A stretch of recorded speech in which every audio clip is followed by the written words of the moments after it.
In the Communist Manifesto, in so many words, it says, in order to dismantle the family, we must dismantle God, their God first.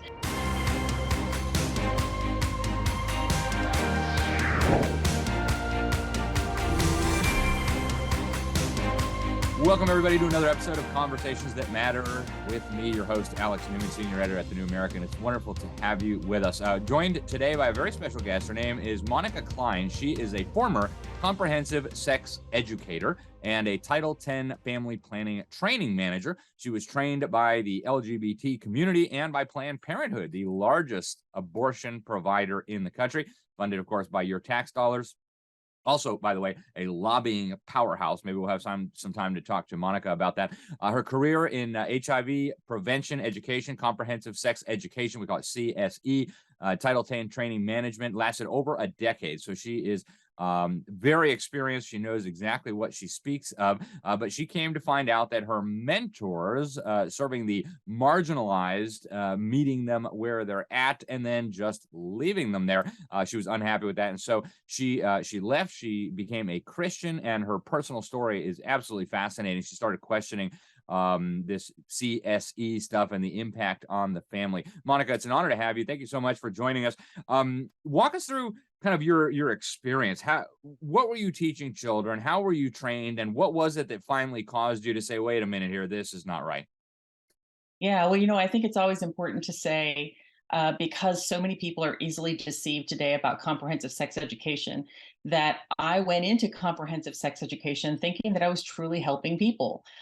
And when I was working with adults, eventually at this gay organization that I was working at, they said, you need to learn how to do this with children, to how to teach sex to children, sex education and safer sex practices. And that's when they sent me over to Planned Parenthood.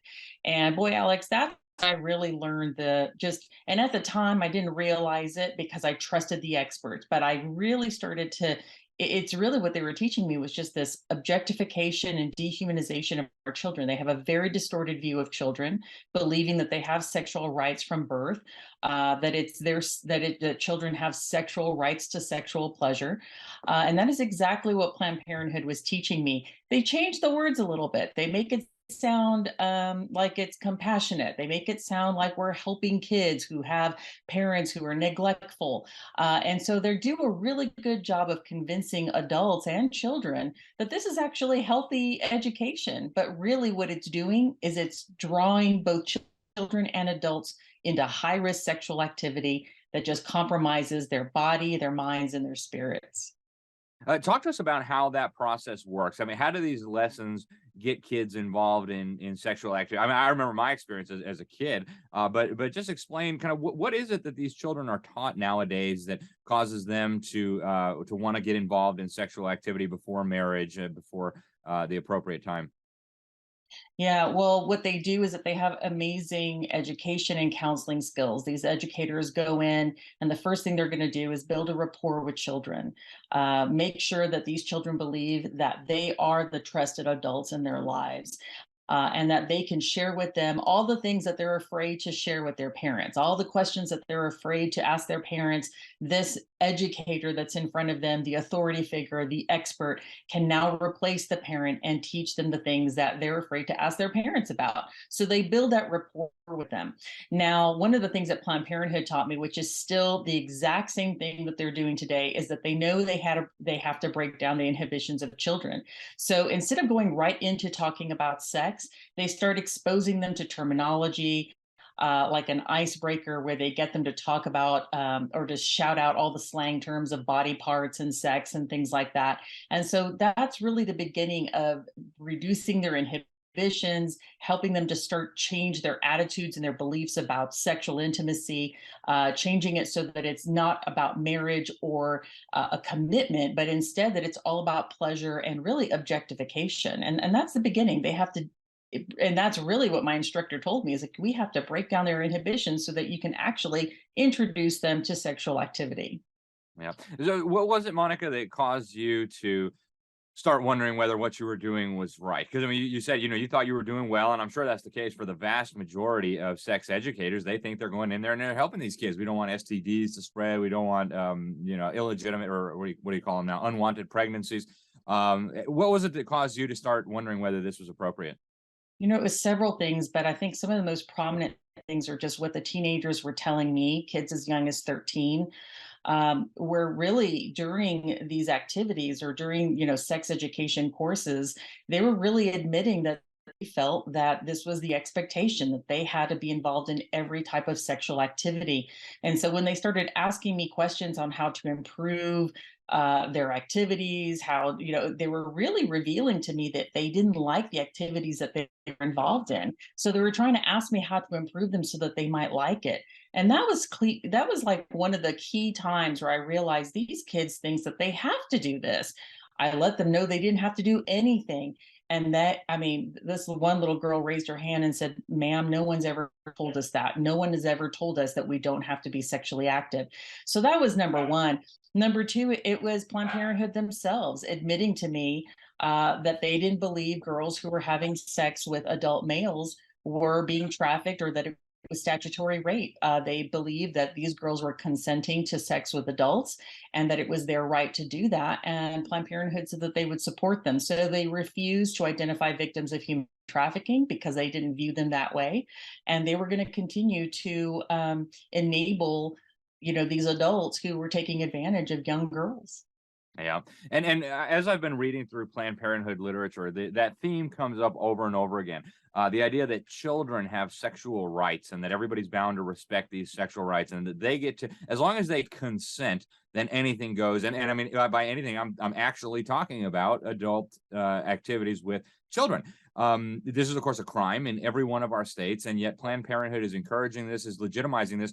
Why isn't anything happening, Monica? Where are law enforcement authorities? Where are sheriff's offices? Where are local prosecutors, state attorneys general investigating these things? That's a really good question, and it still hasn't been answered. I've done these presentations in front of sheriffs in my community. We've had parents calling their local FBI offices in their communities about this kind of sex education in the schools. And their response to us is that there's nothing that they can do. They don't tell us why they can't do anything about it, but they refuse to act. But all the while, we're seeing that various states, especially California, passing these laws to reduce the age of consent so that it becomes easier for adults to have sexual activity with minors. In California, an adult can have even anal sex with a child at the young age of 14 and not be prosecuted and not be added to any kind of registry that they are a pedophile.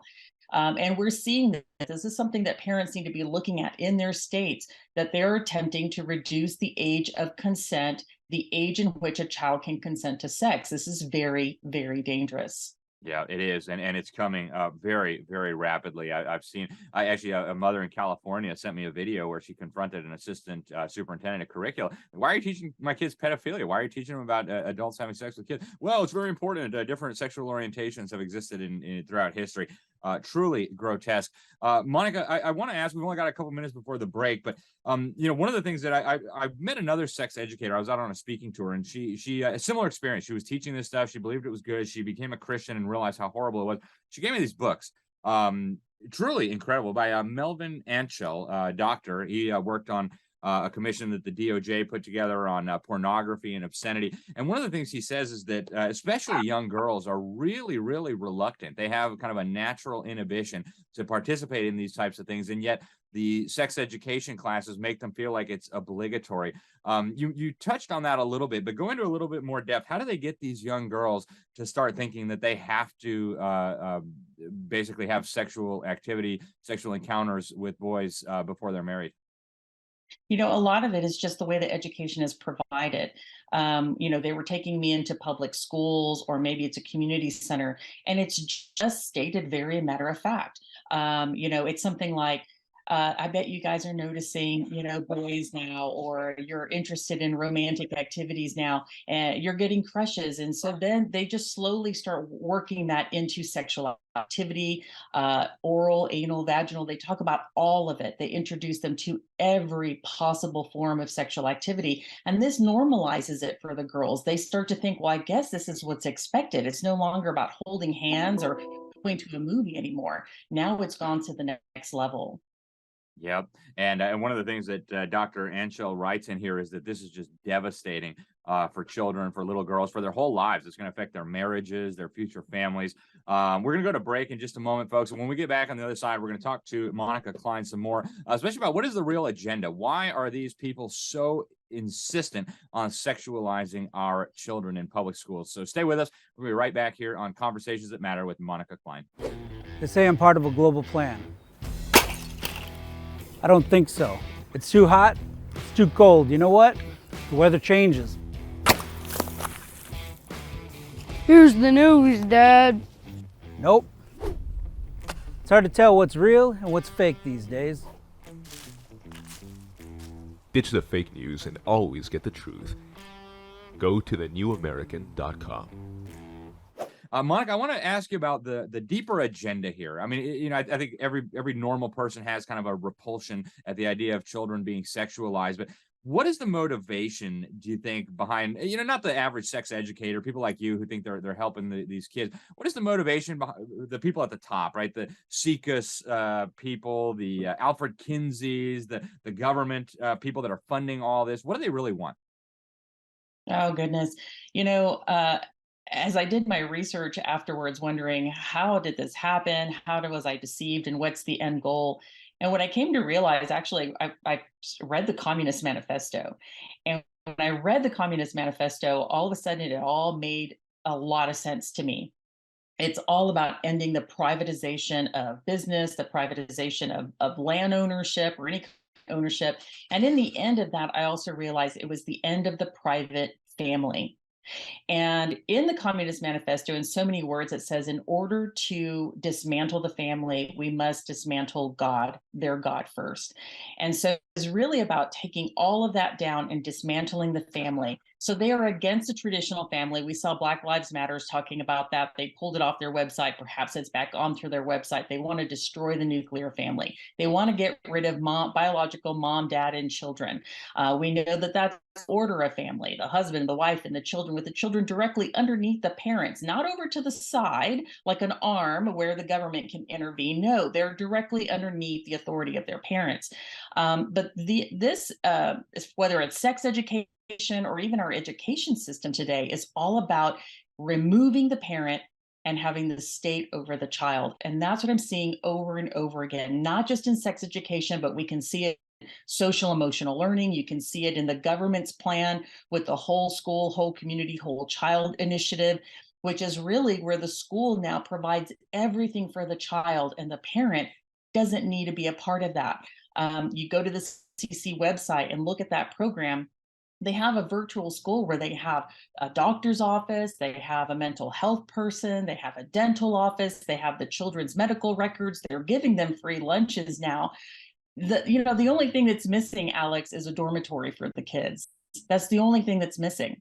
They want to diminish, they're demonizing, and they want to diminish the family, dismantling it completely. Yeah, it's so terrifying, Monica, and yet that is exactly what I found in my research as well. Completely independent. I was looking at the old Hungarian Soviet dictatorship and this Georgy Lukács, who was so obsessed with sexualizing the children. And it wasn't just about sexualizing the kids; it was about Marxism. It was about tearing down the old culture, the old values, the old religion, and replacing it with something new by dislodging these children from the authority of their parents. Same thing that was going on in Berlin, 100 years ago. They were talking about this not as just a means to sexualize children, but as a means to dismantle the family. Monica, I also want to talk about the lifelong consequences. These two books here that I read, again, a sex educator in Kansas City gave me these. What's Wrong with Sex Education? And Killers of Children, a psychoanalytic look at sex education. He really makes the case, this doctor here, who again served in a number of federal commissions, very prestigious doctor.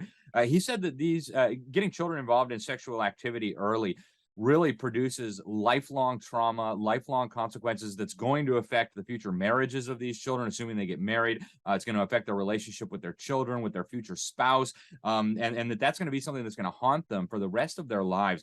Talk a little bit about the long-term damage, not just the STDs and the abortions that result from this, but the psychological problems. You know, I can even talk about that personally. When I was teaching this, I was also living the very same philosophy.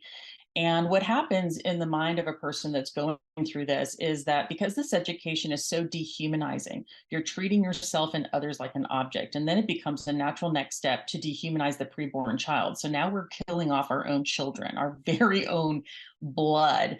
And that is traumatizing. The fact that we are objectifying ourselves by being promiscuous is also psychologically, emotionally, spiritually damaging.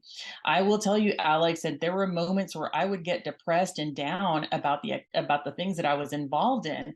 And it was really Planned Parenthood's voice that would come in and say, yeah, but you're an empowered woman. You're strong. You don't need to have emotions. You can, and all of it was to demonize men as well. It's like, you can use men just like men use women. And so it was like this very dark, distorted world that was pitting men and women against each other in every way possible. And it was it keeps people in depression. And when I started realizing what this education was truly doing to both adults and children, I realized that the very communities that we were serving, the marginalized population, people living in poverty, we were keeping them there.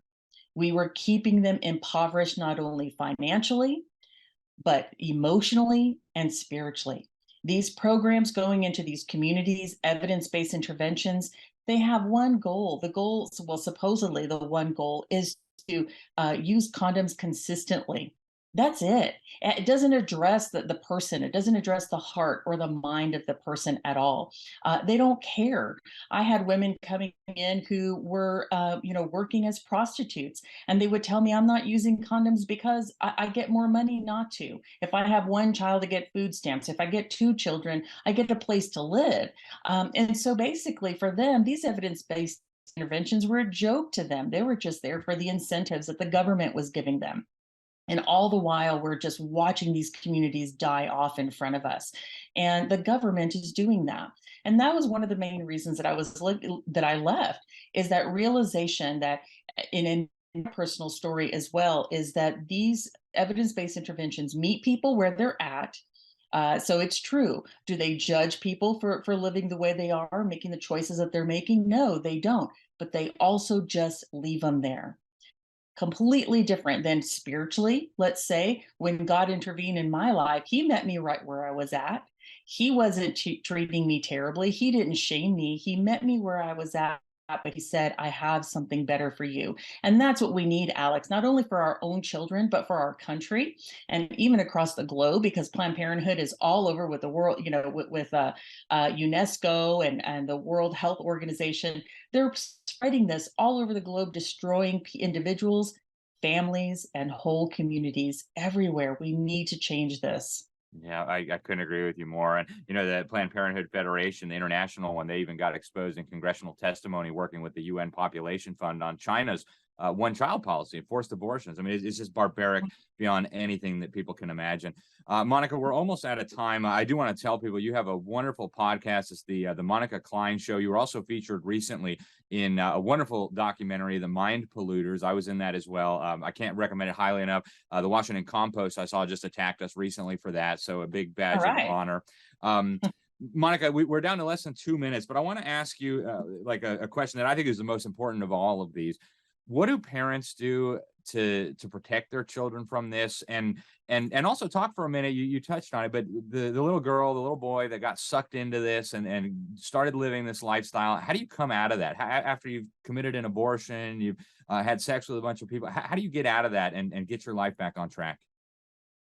Yeah, I think for parents, the way you can help your child come out of that is to have real conversations with your kids about these topics. They might roll their eyes, they might be uncomfortable, but that's okay. A parent's voice must be stronger in their child's life, no matter what the topic, than the voice of the world.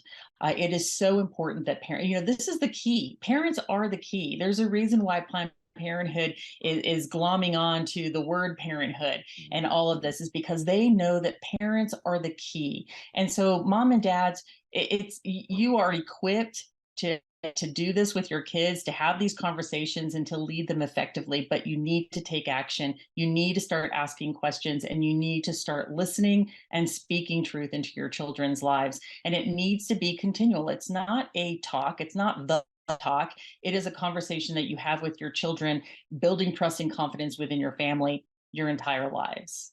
Amen. Monica, what's the best way to follow your work? Obviously, the Monica Cline Show. How can people find that? And then are you on any of the social media things? Can people follow you there? Yes, they can find me on Instagram. It's Monica Cline, or you can go to monicacline.com, where you can find my podcasts and all my social media handles as well. Fantastic. Monica Cline, thank you so much for all that you're doing to expose this horror. Thank you for spending some time with us. We really appreciate it. Folks, that was Monica Cline, former sex educator. Thanks for joining us here on Conversations That Matter. I'm Alex Newman. Until next time, God bless you all.